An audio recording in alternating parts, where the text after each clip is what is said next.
Before we begin this episode, I'd like to recognize the Harsh Rules Patreon supporters that help make content like this possible. If you'd like to support the channel, head over to patreon.com/harshrules to learn more. And once again, thank you for your support. Welcome back to Harsh Rules. This is Ben Harsh, and today we're going to unbox Commands and Colors Medieval.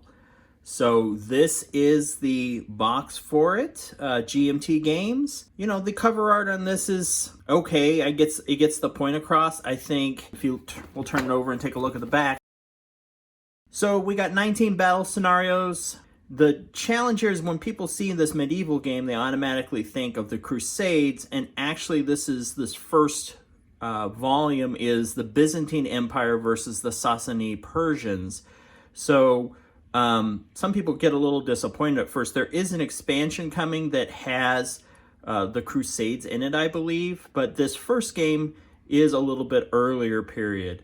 This is very similar to Commands and Colors Ancients, which I do have a tutorial up for, and I am looking at this since the games are very similar and seeing if to update it to this version and get that out there. So we have that. You can see here we've got some of the cards. This is a simple game, so they're recommending age 14. If you have an extremely clever child, I'm sure that they could play this as well. It is not that complicated once you get the hang of it. It does a complexity level medium, so I know there are some differences between this and Ancients that I'm interested in finding, but I will have to see if that really justifies a medium complexity. So let's go ahead and open the game. You know, right off the top, this box is full of wooden blocks that you put stickers on that represent your units. But yeah, my favorite thing in the world, if people don't know, putting stickers on blocks drives me nuts, but it's a necessary evil with Commands and Colors. So we have next, one of the big additions or changes to this is we have these really nice dice that are included with Medieval, which probably, I think, I'd have to check them. I think they're pretty much the same as the Ancients as far as the number of symbols per side, so these probably could be used for Ancients as well. The Ancients games use these plastic kind of, you know, make your own dice with stickers, which work, but these are they're a little bit smaller, they're rounded edge, so they're much nicer. So that's why I was like, well, if anything, I can take these and use them for both games if I think the symbology, you know, the flag, the style is a little different, but the flag per side, I believe, is the same. So I could probably reuse those as well. So here we have some cards. Okay, here are the cards. These are pretty nice GMT cards. They feel a little lighter weight than the ones in Ancients. I'm sure they'll be fine. So we flip these guys over. Let's just look at this. You've got some different symbology. You have your scouts, and there's different orders that you can give to your units based on the cards you have in your hand if you're not familiar with the game. Seem to be functional. There's not a lot of pictures. It's all pretty much text with some borders. You know, that's nice with the coloring, helps you. That's Commands and Colors. Some of the units are driven by the color type, so you're able to quickly see which units to order. Let's put this to the side. Here we have the Rulebook, which is a little bit chunky, but looks very similar. Has some terrain guides. There's the card guides. Tells you what all the cards do. Oh, that's why they've combined it. So the scenarios are in the rule book. Nice. So here we have our scenarios. I am not an expert on this period, so these are always a good opportunity. Even though the gameplay is very simplistic, it's a great opportunity to learn about history while you play this. So since I am not familiar with this time period at all, just working my way through these games, it'll give me a lot of basic knowledge, and then I can always research more. With harder history, I'm curious. So that is a change. I think before they were separate books, they've got them unified into one now. Here are all these lovely stickers. to put on those blocks that I can't stand doing, but it's a necessary evil.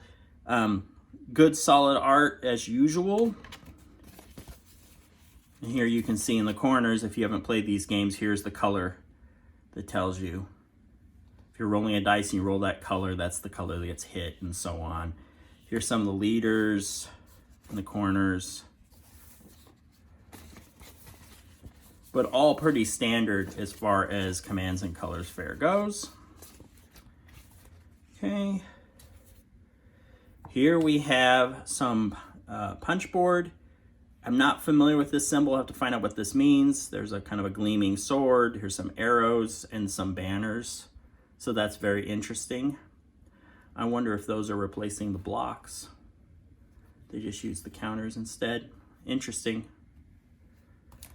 And then here we have the terrain tiles that can be overlaid on the board, which you can see here at the bottom. These boards are not terribly sexy. It's just basically like almost a camo pattern on the grid that's when it's spread out. So even, you know, I don't know if this one actually says the name on it. Let's just take a quick look at this board. If we can get it out of the sack without... All right, let's get her down here. So the only really, you know, it says Commands and Colors Medieval in the center, but it is kind of just a camo pattern board. And then what you do, let's put this away so we have some viewing space, is these overlays for different terrain. Like that looks like a hill, a bunch of hills that are there. Here's some forest and hills, and they're double-sided, so oops, and they're already popping out. So you can see there's like little, I guess that's rough terrain, and then there's some rivers, and then there's some encampments. So depending on the scenario, you take those and you can build out your group. And then finally, I flipped past this, but here is some reference cards that show the units and the information, so you can check to see what hits and what their range is and whatnot. Here's some additional cards. There, looks like they're showing some of the leadership actions, and it looks like they're a little bit different for each group or something. I'll have to find out what that's about. So yeah, that is, we'll get this centered again with all the movement, Commands and Colors Medieval from GMT Games. So as always, I am Ben Harsh with Harsh Rules. Thank you so much for watching, and I'll see you on the next episode. If you found this video helpful, please give me a like and share with your friends. To be the first notified when the next episode of Harsh Rules becomes available, please hit the bell icon for notifications. And as always, this is Ben Harsh for Harsh Rules. Thank you so much for watching, and I'll see you on the next video.